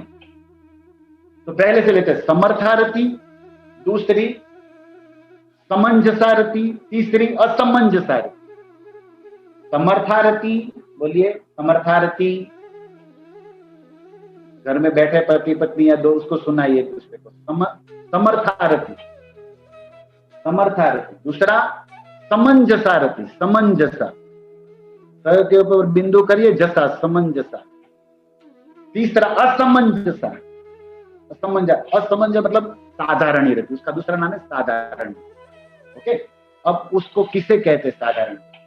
साधारण रति उसे कहते हैं कि जिसको भगवान श्री कृष्ण से प्रेम चाहिए, सुख चाहिए, आनंद चाहिए, अपना निजी, कृष्ण से अपना निजी सुख, आनंद, प्रेम, आश्रय सब चाहिए। कृष्ण से अपना निजी सुख, आनंद, प्रेम सब चाहिए। साधारण रति कृष्ण से चाहिए। और यहाँ रति की बात करते हैं और हम श्रृंगार रस की बात कर रहे हैं, माधुर्य की, स्त्री पुरुष वाला, पति पत्नी या प्रिया प्रियतम वाले प्रेम की। और उस रति में असमंजसा या साधारण रति जिसमें उस नायिका को केवल कृष्ण से सुख चाहिए, कृष्ण से प्रेम चाहिए, कृष्ण से आनंद। क्यों चाहिए? अपने सुख आनंद के लिए, निज सुख वांछा लगे, अपने सुख निज आनंद के लिए कृष्ण चाहिए, कृष्ण से चाहिए। ये कहते हैं साधारणी या समंजसा। किसमें थी? फॉर एग्जाम्पल क्या कहते हैं वो मथुरा की पहली नारी मिली भगवान, कुब्जा। कुब्जा जो हाथ में श्रृंगार क्या कहते चंदन लेकर आई भगवान के सामने, और भगवान मथुरा के बाजार में दाऊ दादा के साथ, सखा के साथ घूम रहे। नंद बाबा से कहा कि आप आराम करो और हम लोग सिटी में आए तो थोड़ा शॉपिंग वॉपिंग हो जाए, मॉल वॉल देख लेते हैं। मथुरा नगर मामा का अपना नगर है भगवान। तो गए और सब मिले, उसमें कुब्जा जी मिली। आप सब जानते हैं भागवत का 42वां अध्याय, बड़ा सुंदर प्रसंग है। भगवान ने वहां पर बताया ब्यूटीफुल कृष्ण ब्यूटीफुल बनाते हैं कुब्जा को, और कृष्ण का ब्यूटी पार्लर वहीं से चालू और कितना सरलता से बना दिया। केवल छुआ, मुकुंद स्पर्श सद्यो बभुव प्रमदाम। लक्ष्मी से भी सुंदर हो गई कृष्ण के स्पर्श करने मात्र से, सुखदेव जी ने कहा। तो वहां पर हमारे रूप गोस्वामी उदाहरण देते हैं कि कुब्जा की कृष्ण के प्रति जो आकर्षण, कृष्ण के प्रति की सेवा और कृष्ण के प्रति उनकी जो लालसा है वो क्या है? श्रृंगार वाली, वो रस चाहती, लेकिन वो अपना निजी सुख चाहती। ये है कुब्जा की समंजसा या साधारण गति। जो कृष्ण को सुख मिले कि न मिले वो परवाह नहीं, कृष्ण को अच्छा लगता है कि नहीं वो मतलब नहीं, उसे अपना निजी सुख कृष्ण के साथ अंग संग में या कृष्ण को देखने में उसको मिला है और उसे चाहिए। और एक अब देखो यहाँ पर एक फिलोसॉफिकल डिस्टर्बेंस खड़ा होने वाला। आप कहते हो कि निज सुख कुब्जा को चाहिए और ये प्रेम की तरंग है, साधारण गति, ये भक्ति का रक्षण है। तो हमारे चैतन्य चरितामृत में आज तक हमने ये पढ़ा है कि निजेंद्रिय प्रीतिवांछा तारे बलि काम, कृष्णेंद्रिय प्रीतिवांछा धरे प्रेम नाम। हाँ, अब थोड़ा घूमेगा कि चैतन्य चरितामृत कहता है कि कृष्ण को प्रसन्न करना, कृष्ण की इंद्रियों को तृप्त करना, इसको कहते हैं प्रेम। और अपना सुख चाहना, अपनी इंद्रियों को तुष्ट करना, उसको कहते हैं काम। सीधा डेफिनेशन दे दिया, कोई रज्जक नहीं थी, केस उड़ा दिया Supreme Court, no objection overrule. अपना सुख इंद्रिय चाहिए तो काम है, कृष्ण को सुख इंद्रिय देना है तो प्रेम है। और चैतन्य चरितामृत में तो कितना विश्लेषण दिया, कहा गया है कि काम अंधतम प्रेम निर्मल भास्कर। कितना अंतर है काम में और प्रेम में? काम जो है वो अंधकार है और प्रेम जो है वो निर्मल सूर्य भास्कर है। इतने से संतोष नहीं हुआ कविराज को, तो महानुभाव ने ये भी आगे लिख दिया कि काम लोह, काम जो है वो काट खाया हुआ, जंग लगा हुआ लोहा है, और प्रेम शुद्ध जाम्बुनद है। वो तो प्योर जाम्बुनद सोना है। अब काम को लोहा कहा, प्रेम को सोना कहा, गोल्ड। काम को अंधकार कहा, प्रेम को सूर्य कहा।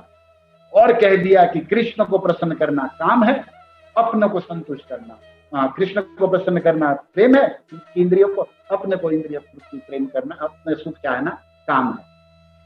चलो चैतन्य चरितामृत की युक्ति सराखों पर मानते। और अब यहाँ पर हम कह रहे साधारण रति कुब्जा में है, और साधारण रति का लक्षण बताया कि निज इंद्रियों का सुख चाहिए कुब्जा। कृष्ण की इंद्रियों को सुख मिले ना मिले कोई परवाह नहीं, हमें चाहिए। तो फिर ये तो कुब्जा का काम हुआ। चैतन्य चरितामृत के अनुसार कुब्जा अगर अपने निज इंद्रिय सुख चाहती है कृष्ण से, तो आप समझोगे इस तत्ववाद से कि ये तो कुब्जा का काम हुआ, लेकिन काम नहीं है। रूप गोस्वामी कहते कि वो प्रेम है। कैसे? कैसे भाई प्रेम है? कैसे?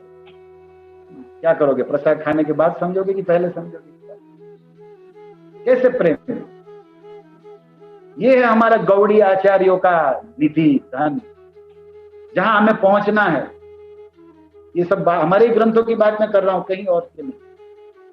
क्यों काम है नहीं है? क्यों प्रेम है? तो अगर रति कहा गया, साधारण रति जो भक्ति का लक्षण है, तो नहीं कहना चाहिए काम कहना चाहिए, क्योंकि चैतन्य चरितामृत कहता है कि काम है अपनी इंद्रिय साधना। तो काम में प्रेम में क्या अंतर है? तो केवल एक लाइन स्टेटमेंट बोल के आप सब जगह वो लागू मत किया करो वो नियम। सरकार में भी केस होता है ना, तो एक कलम होता है, धारा 420, धारा 302, जो भी लगता है, लेकिन उसके आजू बाजू भी बहुत सारी धाराएं होती है, जिसको दूसरा वकील जानता है, उस धारा के ऊपर की, उसके नीचे की, उसको काटने की। और भक्ति प्रचार करना है अपनी दृढ़ निष्ठा। इसलिए कहा ना, शास्त्र युक्त सुनिपुण दृढ़ श्रद्धा जार उत्तम अधिकारी तारे संसार। उससे आपकी भी श्रद्धा दृढ़ होगी, निष्ठा आएगी भक्ति में, और आप दूसरे भक्तों की भी निष्ठा ला पाओगे, और एक उत्साह लाओगे भक्तों की भक्ति साधना में। इसको सुन के जान के आपको वो ग्रंथ पढ़ने का मन होगा, भक्ति रसामृत सिंधु, भागवत पढ़ने का मन होगा, कुंती या कपिल का कोई श्लोक रखते हैं तो वो श्लोक देखने का मन होगा आपके भक्तों को। और यही भक्तों की असली सेवा है। आप किसी भी वैष्णव की शुद्ध सेवा क्या है? उससे भागवत की कोई लीला सुना दो, कोई रूप सनातन का वाणी श्लोक सुना दो जिसमें कृष्ण प्रेम रस भरा पड़ा, वो स्मरण करा देना, उससे बड़ी कोई सेवा नहीं साधु के लिए। यही वैष्णव सेवा है। जो ये करते हैं इसको कहते हैं गोपिया भूरिदा जना। मूर्खों को प्रसन्न करके उसका धन लूटना और अपना गुरु प्रसिद्धि करना, ये भागवत नहीं है। शुद्ध साधु के चरणों में उसका भक्ति वर्धन हो, उसकी भक्ति से हमारी भक्ति हो, इसके अलावा और कोई हेतु नहीं है। उसके लिए लागू होगा भूवि गृणन्ति ते भूरिदा जना। हमने इस श्लोक को साधारण बना दिया। कोई भी व्यक्ति कहीं भी कथा करता है, एरी गेरी कैसे भी कथा करता है, योग्य अयोग्य कुछ नहीं, अपनी प्रतिष्ठा पूजा में घूम रहे, और हम कह रहे भूरिदा जना। हम भूरिदा नहीं है, वहम में मत रहिएगा भक्तों। दादा सुनिए, दास तो बड़ी शुद्ध बात, सीधी बात करते हैं। हम भी कोई भूरिदा की बात पहले बढ़िया सीख लो। हाँ, भूरिदा का आभास हो सकता है, हम भूरिदा के आभास है, वहम तो है, और अच्छा मार्ग भी है, बुरा नहीं है, लेकिन उसी में दलदल में पड़े नहीं रहना, आगे बढ़ना है, लक्ष्य को पाना है, ये बात है। तो सुनिए, हमारे आचार्यों ने समझाया, रूप गोस्वामी ने, कि अगर कृष्ण के अपनी निज इंद्रिय सुख चाहना काम है, ओके, निजेंद्रिय प्रीति वांछा पारबलिक काम, सत्य सिद्धांत, लेकिन अगर वो अपनी इंद्रिय का सुख किसी सांसारिक वस्तु से, किसी संसार के व्यक्ति से, या इस भौतिक संसार में चाहता है, तब काम है। निज इंद्रिय का सुख संसारिक वस्तु से, संसारिक पदार्थ से चाहता है, तब काम है। हरे कृष्णा कृष्ण कृष्ण हरे राम राम राम। लेकिन वही निज इंद्रिय सुख, अपना ही निज इंद्रिय सुख, लेकिन वो कृष्ण से चाहता है, तो वो काम नहीं है, वो साधारणी रति है। यही अंतर है साधारणी रति में और काम में, सूक्ष्म अंतर है।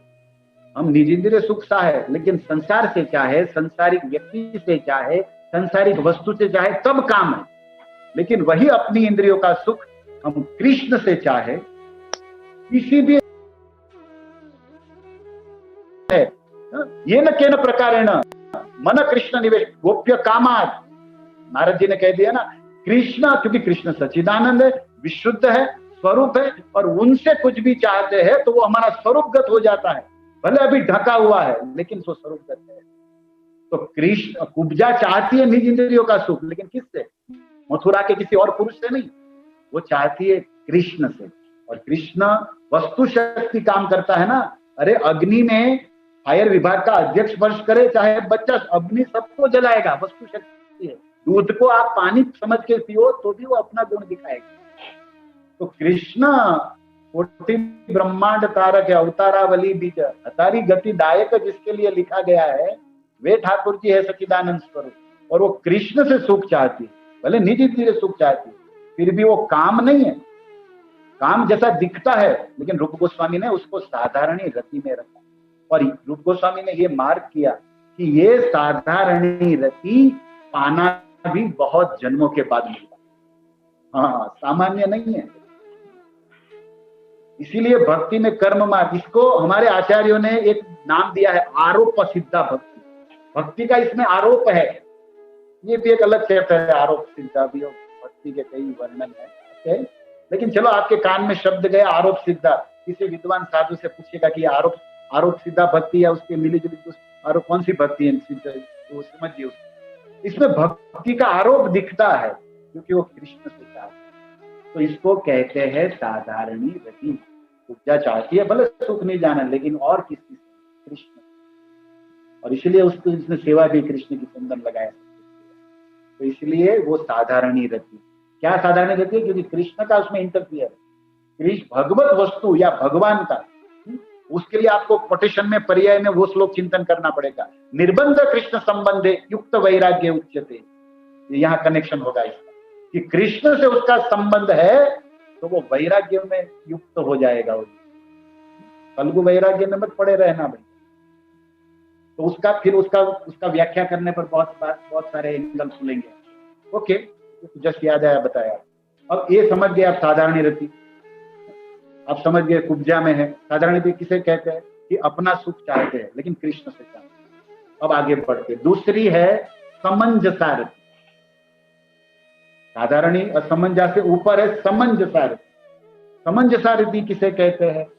रूप गोस्वामी ने लिखा है और इसी बात को समझाया है आनंद वर्धिनी टीका चक्रवर्ती पाद की उज्जवल नीलमणि पर, और जीव गोस्वामी ने लिखा लोचन रंजनी टीका, और उस पर बड़ा विश्लेषण। और इसी बात को नरहरि सरकार ने भी अपने ग्रंथों में कृष्ण भजन में समझाया। इसी को रूप गोस्वामी ने सार संग्रह में फिर से समझाया, इसी रति को। जो समंजसा रति है उसका 50-50 है। वो सीता में है, लक्ष्मी में है, वो द्वारिका की 16,108 पटरानी रानियों में महेश्वर। कौन सी रति? सीता जी में, लक्ष्मी जी में, द्वारिका की पटरानियों में, सब श्रृंगार रस वाली रतियां है, माधुर्य के नायक नायिका का भाव। लेकिन वो समंजसा रति है। क्यों? क्योंकि उसमें पलड़ा दोनों तरफ। वो अपना निजी सुख भी चाहती है, लेकिन वो निजी सुख चाहती है जो कृष्ण से, कृष्ण का भी सुख मिलता हो और मुझे भी सुख मिलता है। पलड़ा समझते? आपको उदाहरण दिया जाता है, जैसे बीच में कांटा रखा जाए दोनों, कि हम भी सुख निजी इंद्रिय चाहते हैं, लेकिन मुख्य प्रयोजन क्या होता है? कृष्ण का सुख निजी, कृष्ण को सुख मिले, कृष्ण को आनंद मिले, तो फिर उसमें भी हमें आनंद मिले। ओके, ये अंतर समझाया है। लेकिन अब उसका भी अभी श्लोक बताया रूप गोस्वामी ने बड़ा विस्तार से, सीता जी का, लक्ष्मी जी का, जो रानी होगा, और उसके लिए वो कृष्ण का विरह सहती है, लेकिन कृष्ण मिलते हैं तो उससे निज संग सुख जाती है। लेकिन फिर भी कृष्ण की इच्छा में, कृष्ण के सुख में बाधा नहीं बनती। ये असमंजसा बाधा भी बन सकती, वो अपना सुख ही चाहेगी, कृष्ण को पसंद हो ना हो। लेकिन यहाँ ऐसा नहीं। तो समंजसा रति भक्तों, और इसमें बहुत विस्तार है, दास सब नहीं समझ रहा है, लेकिन जहां तक हमने समझा, पढ़ा, गुरु कृपा से आपके चरणों में निवेदन किया जा रहा है। हो सकता है इसमें कुछ त्रुटि भी हो, आप सुधार लेना, अन्य साधु से पूछ लेना। लेकिन हमें फिर भी खुशी है, त्रुटि होते हुए भी खुशी है कि उस बहाने भक्तों के कान में ये गया तो सही, इंजन तो चालू हुआ, फिर इसके लिए भक्त रिसर्च तो करेंगे, तो कुछ और आगे बढ़ेंगे, और आपके आशीर्वाद से हम भी कुछ बढ़ जाए आगे। तो बस ये प्रयोजन है, इतना ही सफल है, मानेंगे अपने। ओके, तो समंजसा मतलब कृष्ण का सुख विलास प्रधान, लेकिन फिर भी उसने अपना भी सुख विलास 50-50, ओके, और वो उसमें दिखाया गया। लेकिन उससे भी ऊपर है समर्थारति। क्या है समर्थारति?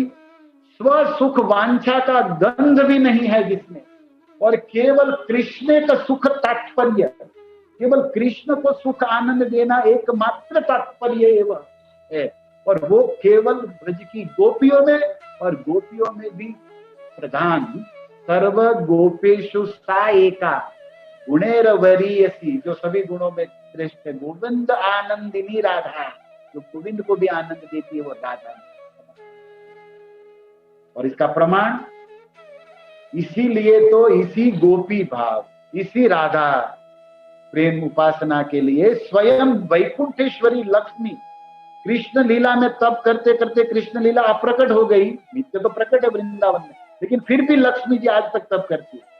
नायम श्रेयो, उपनिषद भागवत में तो 2 जगह इस बात को कहा गया, कस्यानुभावो न देव विद्महे, नागपत्नियों के प्रकरण में भी और श्रुतियों की, उपनिषदों की प्रार्थनाओं में, कि लक्ष्मी जिसको नहीं पा पाए, श्रुति वेदा गोपियां जब प्रार्थना करती है, उद्धव जी भी कहते हैं इस बात को। ओके, तो लक्ष्मी जो वैकुंठेश्वरी है, जो समंजसारति, कृष्ण का सुख, विष्णु रूप में सुख चाहिए उसको, अपना सुख भी सब हो रहा है, लेकिन राधा रास जो सुख है उसको पाने के लिए तप कर रही। दूसरा बात, वही पूर्ण पुरुषोत्तम कृष्ण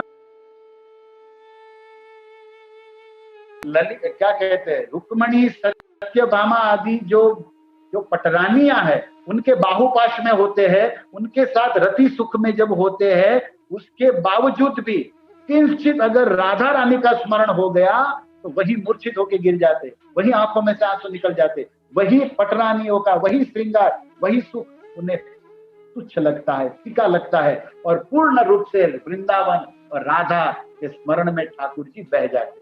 ये लीलाओं में, श्लोकों में वर्णन हुआ है। इसको कहते हैं समर्थारति। समर्थारति मतलब कृष्ण अपने आप को बेच दिए है राधा रानी, राधा रानी समर्थ है, और इसी अब राधा रानी में समर्थारति कितनी है, कैसी है, जो राधा रानी का तत्व का सीमा है, उसके ऊपर फिर आपको व्याख्या समझना हो तो मदनाख्य महाभाव का चरितामृत में जाना पड़े। लेकिन हम लोग कम से कम इस राधाष्टमी प्रकरण में यहाँ तक समर्थारति समझ जाए। समर्था का सीधा अर्थ समझिए, कृष्ण को वश में करने में समर्थ है, जिनका स्वरूप, जिनका व्यवहार, जिनकी वाणी, जिनकी लीला, जिनका सब कुछ, और कृष्ण अपने आप को दे दिए। और इसका प्रमाण, अब उसके प्रमाण के लिए आपके सामने राधा रस सुधा निधि में जाना पड़ेगा। राधा रस सुधा निधि में हम कल के सत्र में जाएंगे, वो श्लोक इस लिंक में नहीं रहेगा, लेकिन वो श्लोक हमारा भावनगर मंदिर में कल हमारा क्लास है 5:30 बजे शाम को, तो वो लिंक बनेगा तो आप भक्तों को भेजा जाएगा।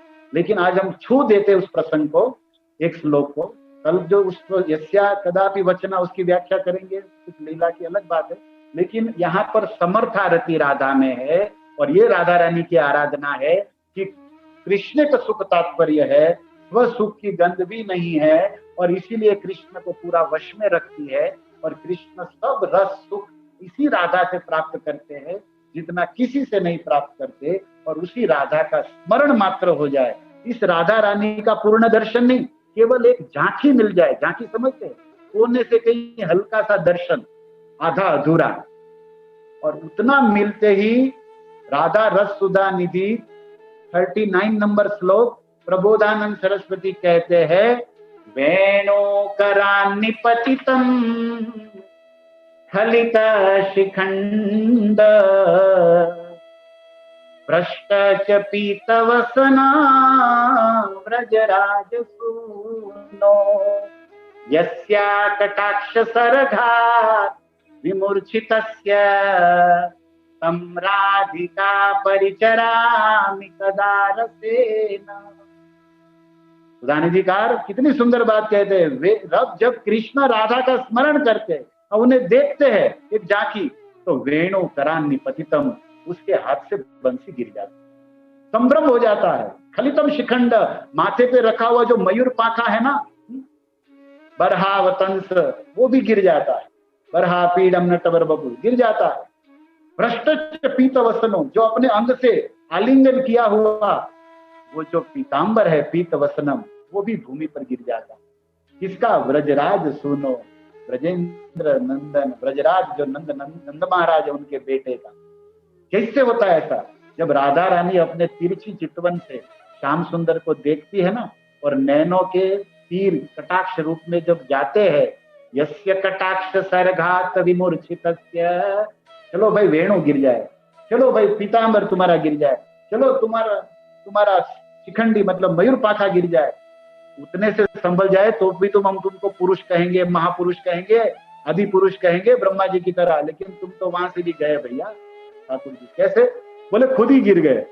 पीतांबर गिरा नहीं, विमूर्छित से स्वयं मूर्छित होके गिर गए। वही श्लोक रखो भाई, मूर्छित होके स्वयं गिर गए। क्यों? आप चाहते क्या हो? तब कहते हैं तम राधिका परिचरामि कदा रसेन, मैं कब रस भाव पूर्ण उस रस स्वरूपा रसेश्वरी राधिका की किंकरी उनकी सेवा में लगूंगा, जिनका एक कृपा कटाक्ष पाकर मुनिंद्र वृंद वंदिते। राधा कृपा कटाक्ष स्तोत्र भी याद करिए। राधा रानी का कल जन्मदिन है, ब्रज का बच्चा बच्चा बोलता है इस श्लोक को। आप भक्तों को भी चाहिए कि कम से कम कल उस अष्टकम का उच्चारण जरूर करें, कृपा मिलेगी, हमारे आचार्यों के द्वारा ही रचित है। इससे बढ़कर राधा किंकर्य, राधा रानी की आज्ञा में, सखी की आज्ञा में राधा कृष्ण को सुख सेवा देना, इससे बड़ा कोई रस नहीं। और ये अनर्पितम चरिचिरात है, जिसको देने के लिए चैतन्य महाप्रभु आए थे हम भक्तों। तो यहाँ पर समर्थारती में ये एक श्लोक हमने रखा, उसके अंतर्गत बहुत सारी 2-3 लीलाएं भी है, लेकिन उसकी व्याख्या अगर अनुकूल रहा और हमारे स्मरण चिंतन में आया तो कल निवेदन किया जाएगा, क्योंकि समय की सीमा रेखा में आज तो हमने ज्यादा समय ले लिया। लेकिन राधा अष्टमी कल है, आपके सामने और एक श्लोक में रखूंगा, उस श्लोक को आप कॉपी कर लीजिए, नोट कर लीजिए, और उस श्लोक को कल जरूर प्रार्थना करिए राधा रानी के चरण, याद कर लीजिए इस श्लोक। वो श्लोक है गांधर्वा संप्रार्थनाष्टकम, गोस्वामी द्वारा लिखा हुआ है, आप नेट में सर्च करो या ऑडियो बुकों में मिल जाएगा। इसका वो दूसरा श्लोक है। दास को ये श्लोक बड़ा पसंद है और यही प्रार्थना हमें राधा रानी से करनी है। एक श्लोक हमने बीच में दिया था विठ्ठलाचार्य का, तो आप कृष्ण को प्रार्थना करोगे स्वप्रिया किंकरी कुरु, हमने कहा था ना वो श्लोक। और राधा रानी के चरणों में क्या प्रार्थना करोगे? ये प्रार्थना जो लिखी है, हा देविका कुभर गद गद याद वाचा, याचे निपत्य भुवि दंडवतु धतार्ति, यस्य प्रसाद बुधस्य जनस्य कृत्वा, गांधर्विके निज गणे गणना विधेहि। हमारा रूपानुग है ना, हम वही प्रार्थना करेंगे जो रूप गोस्वामी कर। रूप गोस्वामी ने कहा, हे देवी, हे निकुंजेश्वरी, हे वृषभानु की लाडली, काकू भर, मैं गदगद वाणी से, हृदय के कातरता से मैं तुमसे प्रार्थना करता हूँ। और कैसे करता हूँ? दंडवत, भूमि पर दंडवत करते हुए प्रार्थना करता हूँ, दांत में तृण लिए हुए। हम अबुध है, हम अज्ञानी है, निकृष्ट है, लेकिन आप हम पर प्रसाद कृपा करें। क्या कृपा करें? हे गांधर्वी के निज गणे गणना विद्ये। जब आप अपनी सखियों की गणना करो ना, अपनी किंकरियों की, अपनी दासियों की, उसमें हमें भी शामिल करो। जैसे हम कहते हैं ना, ये प्रभु जी हमारे, ये हमारी पार्टी के, हम इसको।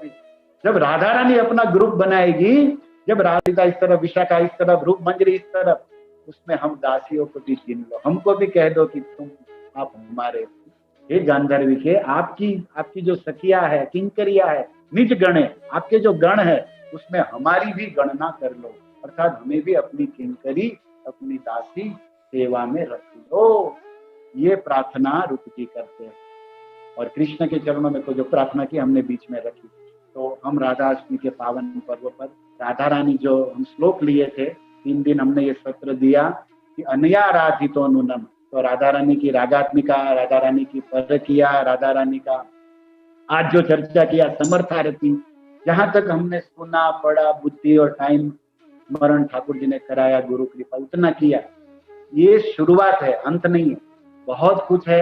आप वैष्णव से मिलिए, प्रेमी भक्तों से, हमारे वैष्णवाचार्यों की ग्रंथ पढ़िए, और प्रभुपाद गुरु वृंद ने जो हमें साधना दिया है उसमें नियमितता से और कपट छोड़कर, अपराध छोड़कर, आलस छोड़कर सरलता से लग जाए, निश्चित किशोरी कृपा करेगी। तो अपना काम किए जा, वो अपना काम करेगी। हम हमारा काम करें पूरा साधना शुद्ध भाव से, और राधा रानी अपना काम करेगी। क्या काम करेगी? उनका काम है कृपा बरसाना, क्योंकि वो बरसाने वाली है।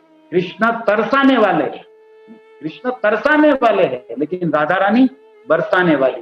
बोलो बरसाने वाली की जय। तो धन्यवाद, आपने इतना धैर्य से सुना। कुछ त्रुटि हो तो आप लोग सुधार लीजिएगा। हमने एक श्लोक कहा था कि यद यद स्खलितम किंचित, यद यत्र स्खलितम किंचित तो विद्वान पूरयन् स। मेरे से कुछ गलती हो गया, त्रुटि रह गया, तो आप विद्वान वैष्णव उसको पूरा कर दीजिए, सुधार लीजिए। यद अत्र सुष्टु किंचित, लेकिन इसमें मेरी कोई बात, कोई श्लोक, कोई वाक्य, कोई सिद्धांत अच्छा लगा तो तद गुरु एवं, वो मेरे गुरु का है, वैष्णव का दिया हुआ है। हम तो एक सेल्समैन है। एक दुकान में कोई नौकर रखते हैं ना सेठ लोग, तो नौकर बताता है ये सब यहाँ, ये वहाँ, बाकी सब मालिक तो इनके कोई और। तो मालिक इनके रूप गोस्वामी है, मालिक इनके प्रभुपाद, मालिक इनकी ललिता विशाख है। हम लोग तो इनके नौकर रखे हुए सेवा में, जो आपको बताए। फिर भी आपको अच्छा लगा हो तो तद गुरु एवं, मैं नहीं, मेरा कुछ भी नहीं। ये सब वैष्णव का, प्रभुपाद का, हमारे आचार्यों का, उनके प्रति हम नतमस्तक है कि वो कृपा रखे और हमें युगल उपासना सेवा में आगे बढ़े। धन्यवाद। हरे कृष्णा कृष्ण कृष्ण हरे हरे, हरे राम राम राम। श्रील प्रभुपाद की जय। निताय गौर हरि प्रेमानंद। जय जय श्री राधे श्याम। Thank you.